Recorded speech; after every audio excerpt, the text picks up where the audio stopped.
Selamat pagi Pak, perkenalkan nama saya Gergarius Tumurundu. Di sini saya akan mereview buku keempat dari mata kuliah Perencanaan dan Kebijakan Sosial yang berjudul Kesejahteraan Ekonomi. Baik, kita langsung saja pada materi. Bab 1, apa itu pengertian ekonomi? Ekonomi adalah ilmu sosial yang mempelajari aktivitas manusia yang berhubungan dengan produksi, distribusi, dan konsumsi terhadap barang dan jasa. Istilah ekonomi sendiri berasal dari bahasa Yunani, yaitu oikonomia, yang terdiri dari kata oikos yang berarti keluarga, rumah tangga, dan kata nomos yang berarti peraturan, aturan, atau hukum. Secara garis besar, ekonomi diartikan sebagai aturan rumah tangga atau manajemen rumah tangga, sementara yang dimaksud dengan ahli ekonomi atau ekonomi adalah orang menggunakan konsep ekonomi dan data dalam bekerja. Manusia sebagai makhluk sosial dan ekonomi. Manusia sebagai makhluk sosial dan makhluk ekonomi pada dasarnya selalu menghadapi masalah ekonomi. Inti dari masalah ekonomi yang dihadapi manusia adalah kenyataan bahwa kebutuhan manusia jumlahnya tidak terbatas, sedangkan alat pemuas kebutuhan manusia jumlahnya sangat terbatas. Beberapa faktor yang mempengaruhi sehingga jumlah kebutuhan seseorang berbeda dengan jumlah kebutuhan orang lain, yaitu yang pertama faktor ekonomi, yang kedua faktor lingkungan sosial budaya, yang ketiga faktor fisik, yang keempat faktor pendidikan, yang kelima faktor moral. Yang kedua, pengertian kesejahteraan. Apa itu kesejahteraan? Kesejahteraan atau sejahtera dapat memiliki 4 arti.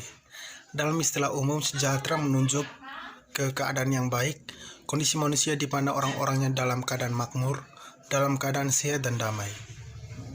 Dalam ekonomi, sejahtera dihubungkan dengan keuntungan benda.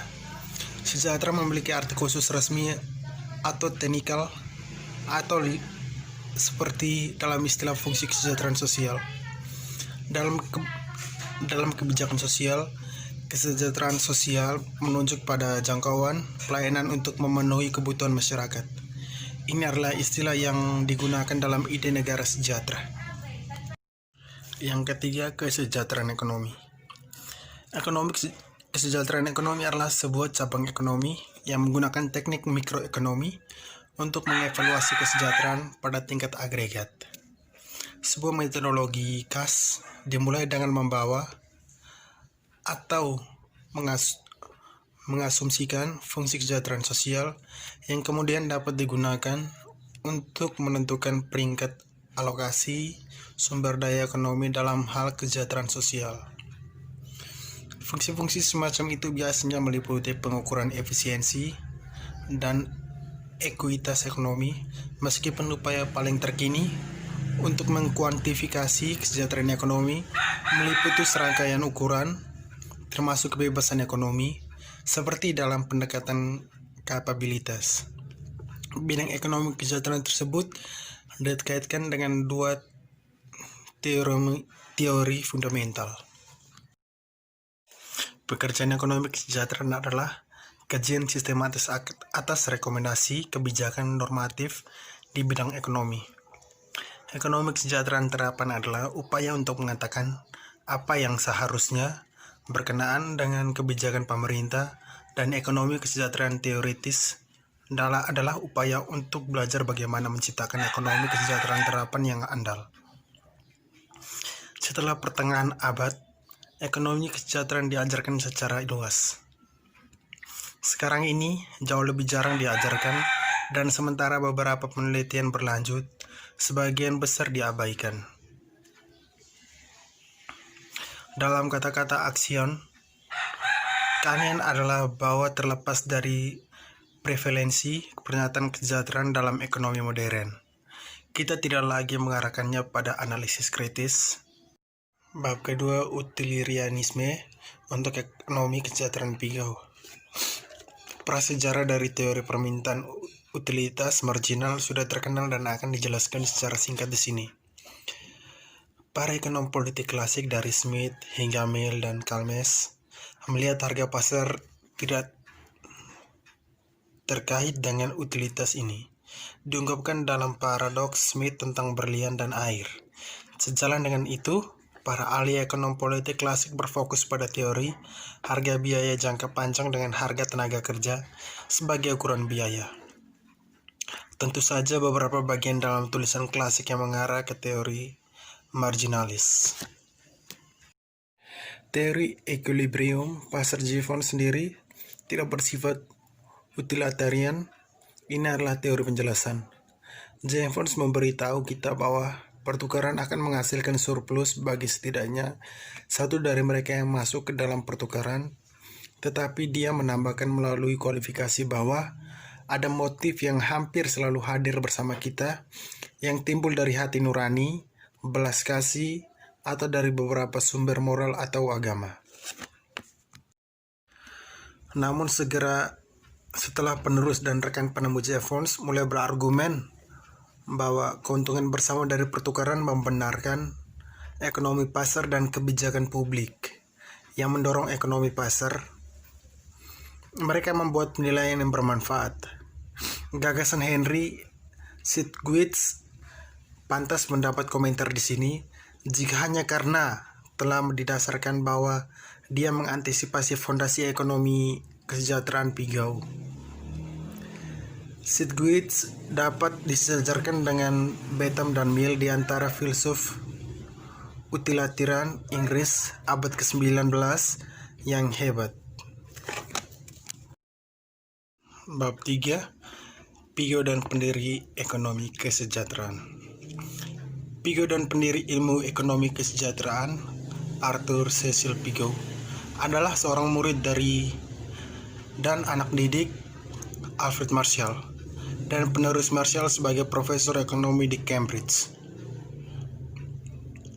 Dia datang ke ekonomi melalui ketertarikan pada filsafat moral.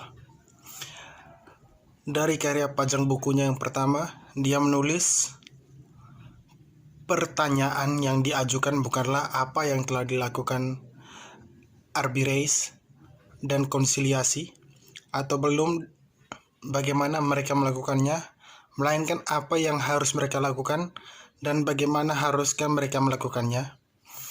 Namun demikian, ia berharap untuk menghindari kontroversi dalam teori etika dalam buku.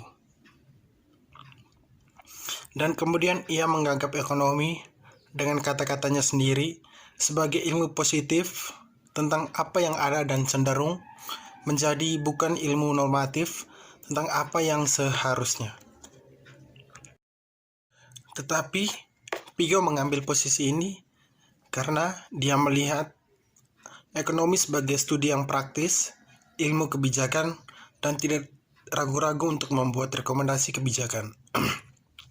Mungkin hal yang sama dapat dikatakan tentang Milton Friedman, yang lebih sering dikaitkan dengan definisi ekonomi sebagai ilmu positif.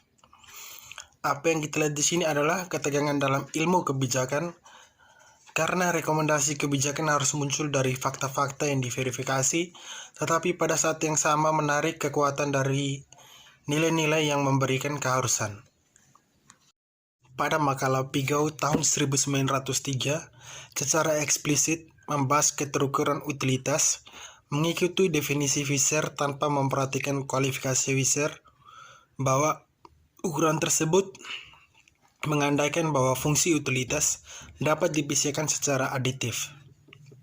Dia mencatat berbagai macam pengaruh dan utilitas individu yang mungkin tersembunyi di bawah frase, dan ia membela konsep surplus konsumen terhadap kritik paten. Dia kemudian melanjutkan dengan mempertimbangkan kasus-kasus di mana utilitas saling bergantung, dalam arti bahwa utilitas yang didapat seseorang dari satu unit tambahan bergantung pada distribusi komoditasi di atas populasi. Bab 4. Teori preferensi dan munculnya ekonomi kesejahteraan baru. Teori preferensi dan munculnya ekonomi kesejahteraan baru. Apa yang akan disebut ekonomi kesejahteraan baru terjadi dalam konteks kritik yang lebih luas dari pendekatan utilitarian sebelumnya dalam ekonomi. Proposal kritikus adalah untuk mengganti fungsi utilitas dengan urutan preferensi, dan dengan demikian mereka adalah ordinalis dibandingkan kardinalis, ia akan terus menggunakan properti numerik dari fungsi utilitas dalam teori mereka. Ekonomi kesejahteraan Piaget, seperti yang telah kita lihat, terkait erat dengan teori etika utilitarian kepuasannya. Teori ini tidak dapat diterima oleh para ordinalis, namun demikian, Piaget telah memberikan teori yang di satu sisi konsisten dengan teori nilai subjektivitas yang menjadi komitmen para ordinalis, dan di sisi lain yang mendukung resep kebijakan yang oleh sebagian besar ekonom, termasuk para ordinalis, dianggap valid seperti kesimpulan menantang monopoli dan tarif protektif. Bagi ekonom ordinalis, penting untuk merekonstruksi aspek ekonomi kesejahteraan Piaget. Tanpa mengacu pada nilai-nilai utilitarian sebagaimana mereka memahami, nilai-nilai utilitarian ini adalah ekonomi kesejahteraan baru. Meskipun ini adalah sejarah ekonomi kesejahteraan, bukan teori ekonomi mikro secara luas, kedua arus pemikiran baru tersebut begitu terjalin dalam periode ini, sehingga harus disatukan dalam urutan kronologis untuk tujuan buku ini. Yang dimaksud dengan utilitaritas utama adalah utilitas yang dapat diukur dalam istilah numerik dan dalam konteks dapat dibandingkan antara individu yang berbeda sedemikian rupa sehingga dapat digabungkan dengan penambahan.